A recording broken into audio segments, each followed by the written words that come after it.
চিত্রনায়কদের অক্ষরে। সেদিন তার প্রেয়সী মধুশ্রী গেছে সুমেরু শিখরে সূর্য প্রদক্ষিণে। সৌরসেনের বিরোধী চিত্ত ছিল উৎকণ্ঠিত। অনবধানে তার মৃদঙ্গের তাল যেন কেটে নৃত্যে উপসীর সময় পড়ল বাধা। ইন্দ্রাণী অপরিষ্ঠ রান্না হয়েছে।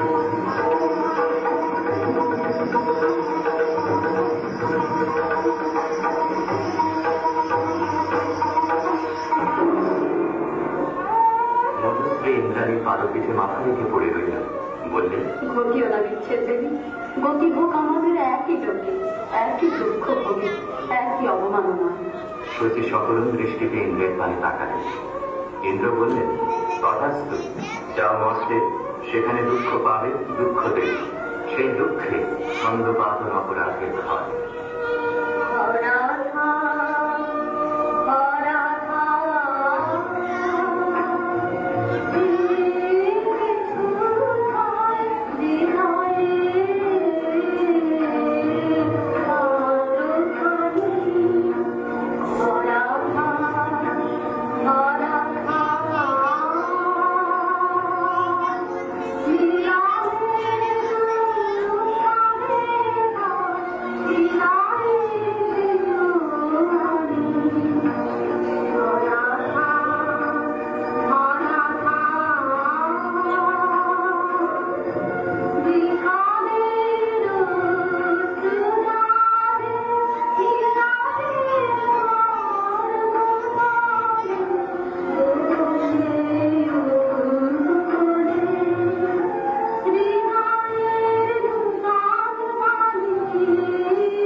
সুরসভায় অভিশাপে গন্ধর্বের তেজস্বী হল বিকৃত।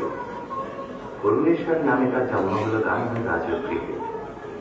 মধুশ্রী জন্ম নিল মন্ত্র রাজকুলে, নাম নিল কমলিকা। স্বর্গলোক থেকে যে আত্মবিস্তৃত বিরহ বেদনা সঙ্গে এনেছে করুণেশ্বর, যৌবনে তার তাপ উঠল প্রবল হয়ে। জাগরণে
মনিকার ছবি এসে পড়ল গান্ধারে রাজ অন্তঃপুরে।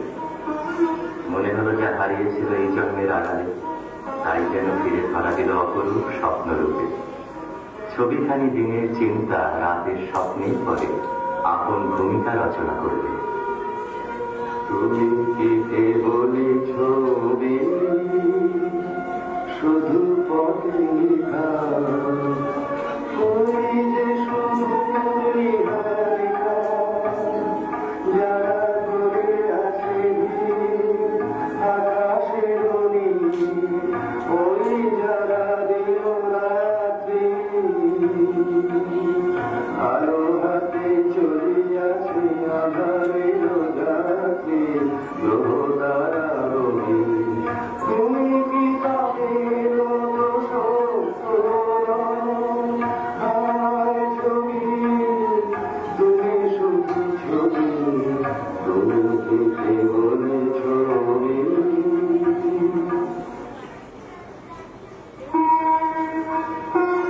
রাজা লিখলেন চিঠি চিত্ররূপিণীর উদ্দেশ্যে।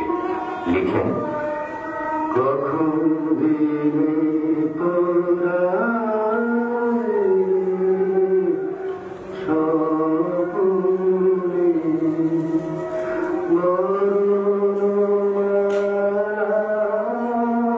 ব্যথার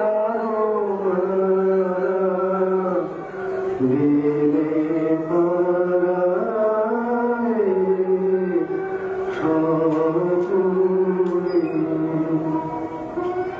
চিঠি পৌঁছল রাজকন্যার হাতে।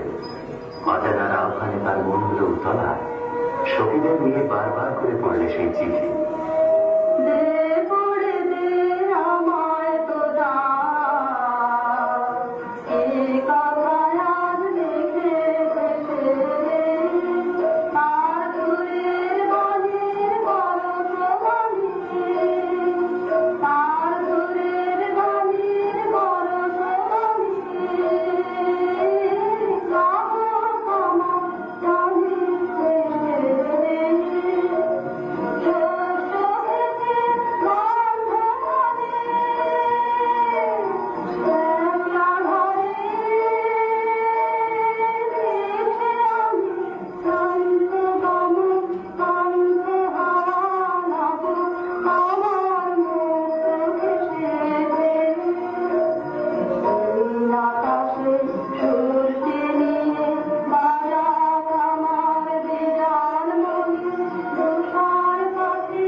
গান্ধারের দূত এলো মাত্র রাজধানীতে।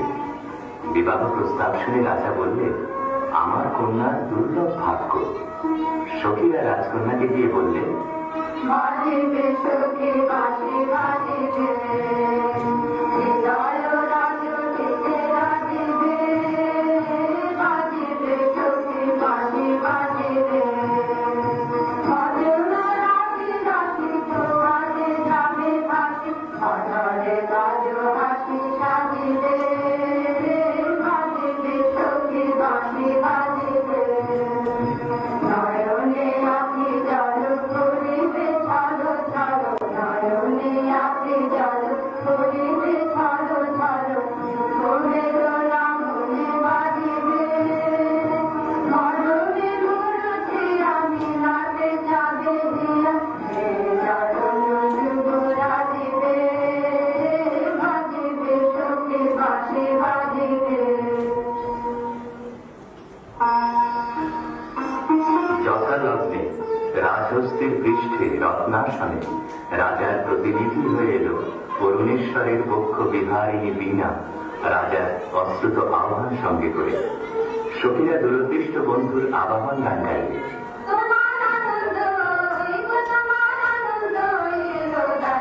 এলো এলো এলো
করে নিয়ে এলো বিবাহের আসরে।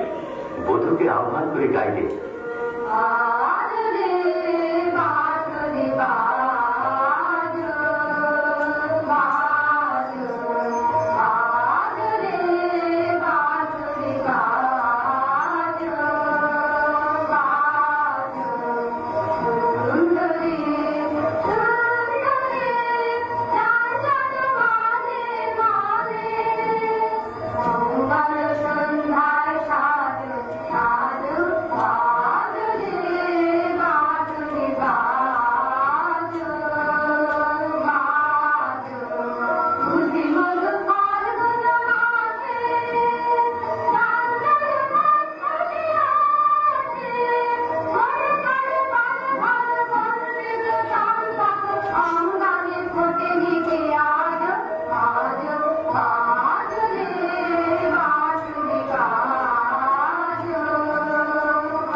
রাজকুমারীর মালা বদল হল।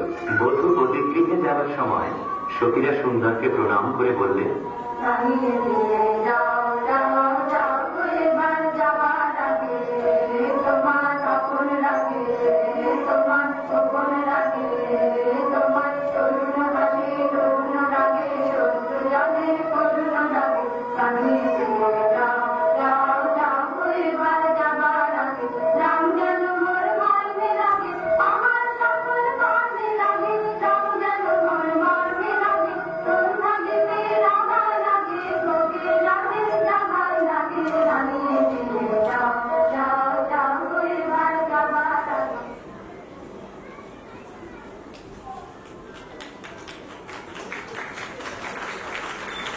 এলো প্রতিগৃহে।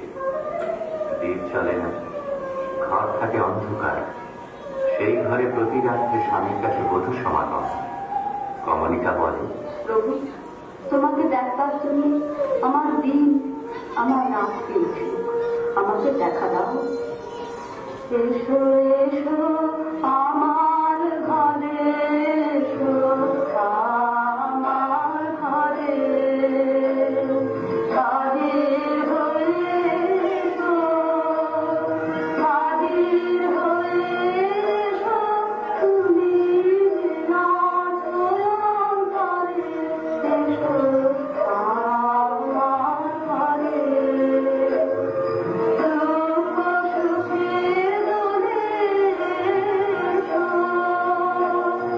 প্রাণের হিন্দোলে এসো, দুঃখ সুখে দোলে এসো, সম্বন্ধ তুলে এসো, করুণালোকে এসো, মুগ্ধয়ে চোখে, এবার খুলে প্রফুল্ল রূপ এসো, এসো মুখের পরে, এসো আমার ঘরে। রাজা বলে, আমার গানেই তুমি আমাকে দেখো। আগে দেখে নাও অন্তরে, বাইরে দেখবার গিয়ে আসবে তারপরে, নইলে ভুল হবে, ছন্দ যাবে ভেঙে। একদিন রাত্রে তৃতীয় প্রহর, শুকতারা পূর্ব গগনে, কমলিকা তার সুগন্ধি এনে চলে দিলে রাজার দুই পা থেকে। আদেশ করো, আজ উষার প্রথম আলোকে তোমাকে প্রথম দেখব, নইলে আমি বিদায় নিয়ে যাই। রেখে যায় আমার কান্না এই অন্ধকারের বুকে, যতক্ষণ না আমাকে ফিরে দেখে আমি তোমার আদর সভায়। আমি তোমার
সংক্রান্তি নাগকেশরের বনে নিভৃতে সখাদের সঙ্গে আমার প্রাসাদ শিখর থেকে দেখছে কি করে যেমন খুশি কল্পনা করে নিও, সেই কল্পনাই হবে সত্য।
চৈত্র সংক্রান্তি রাতে আবার দিলাম দেখলেন না যারা মঞ্জরিত শারদর শ্রেণী বসন্ত বাতাসে অধৈর্য, যেন চন্দ্রলোকে শুক্লপক্ষে লেগেছে তুফান।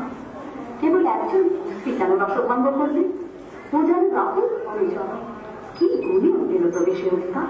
অসুন্দরের পরম বেদনায় সুন্দরের আহ্বান, সূর্যরশ্মি কালো মেঘের ললাটে পড়া ইন্দ্রধনু তার লজ্জাকে সান্ত্বনা দেবার পারে। মর্তের অভিশাপে স্বর্গের করুণা যখন নামে, তখনই তো সুন্দরের আবির্ভাব। প্রিয়তমে, সেই করুণায় কি তোমার হৃদয়কে তার মধুর করেনি? না মহারাজ না। যাকে দয়া করলে যেত তোমার হৃদয় ভরে, তাকে ঘৃণা করে কেন পাথর করলে মনকে? রসবিকৃতির পীড়া সইতে পারি। একদিন সইতে পারবে আপনার এই আন্তরিক রসের দাক্ষিণ্য, কুৎসির আত্মত্যাগে সুন্দরের সার্থকতা। অসুন্দরের জন্য তোমার এই অনুকম্পার অর্থ বুঝিনি। ওই সব উষার প্রথম কোকিলের ডাক, অন্ধকারের মধ্যে তার আলোকের অনুভূতি। আজ সূর্যোদয় মুহূর্তে তোমার প্রকাশক আমার দিনের মধ্যে এই আশায় রইলেন। ভুল ভাঙবে যখন অন্তরে ভুল ভাঙবে কি, বাহিরে ভুল ভাঙবে যখন বিষাদ বিষে জ্বলে শেষে রসের প্রসাদ মারবে কি, বাহিরে ভুল ভাঙবে যখন। মহিষী স্তব্ধ হয়ে রইল। রাজা বললেন, আচ্ছা, কথা তোমার রাখবো, কিন্তু তাতে ইচ্ছা তোমার পূর্ণ হবে না। জ্বলে উঠল আলো, আবরণ গেল ঘুচে, দেখা হলো, চলে উঠল জীবনের সংসার। কমলিকা ঘর থেকে ছুটে পালিয়ে গেল। তাকে ডাক দিলে রাজার জগৎ থেকে,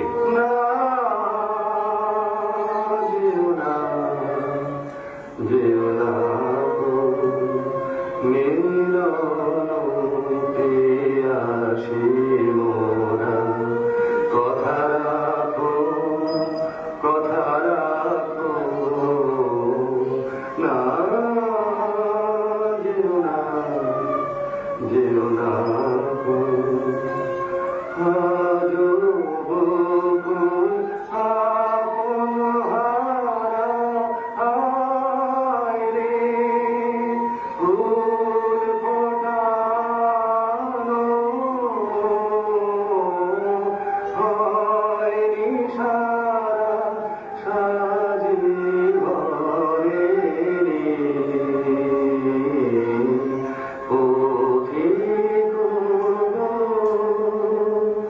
থাকো থাকো, না যেও না, যেও না। গেল বহু দূরে। বনের মধ্যে মৃগয়ের জন্য যে নির্জন রাজগৃহ আছে সেইখানে কুয়াশায় শুকতারার মতো লজ্জায় সে আচ্ছন্ন। রাত্রি যখন দ্বৈপ্রহর, আদো ঘুমে সে শুনতে পায় এক বিনাধ্বনি রাগিনী। স্বপ্নে বহু দূরের আভাস আসে। মনে হয় এই সুর চিরদিনের চেনা। চিরবিরহের সঞ্চিত অশ্রু বুকের মধ্যে উছলে ওঠে।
হলো রাজমহিষীর। কোন হতাশের বিরহ তার বিরহ জাগিয়ে তোলে।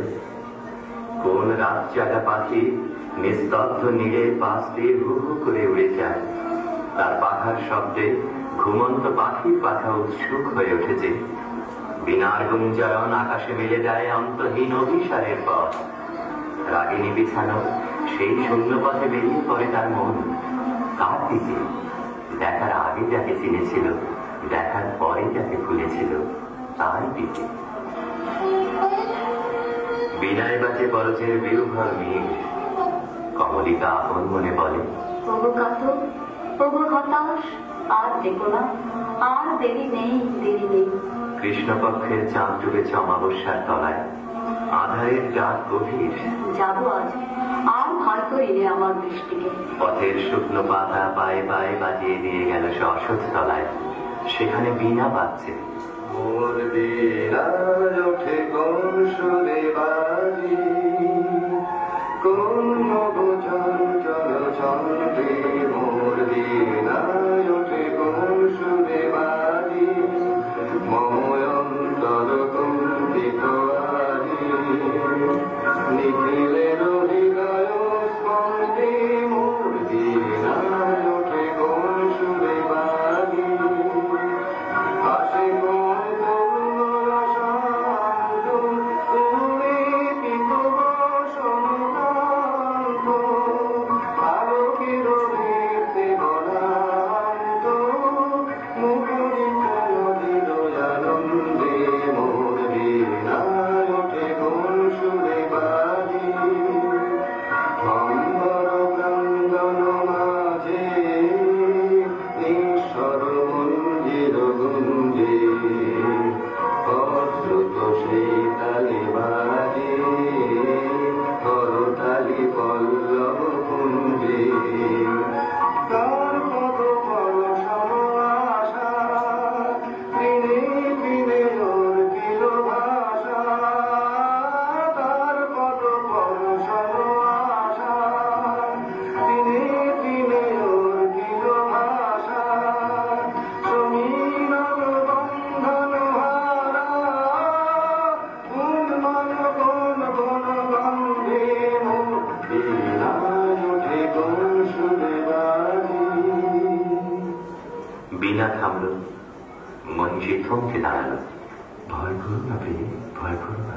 কিছু ভয় নেই আমার, জয় হলো তোমার। মহিষী আঁচলের আড়াল থেকে প্রদীপ বের করলে, ধীরে ধীরে তুলে ধরলে রাজার মুখের কাছে। কণ্ঠ দিয়ে কথা বেরোতে চায় না, পলক পড়ে না চোখে। প্রভু আমার, প্রিয় আমার, এই কি সুন্দর রূপ তোমার।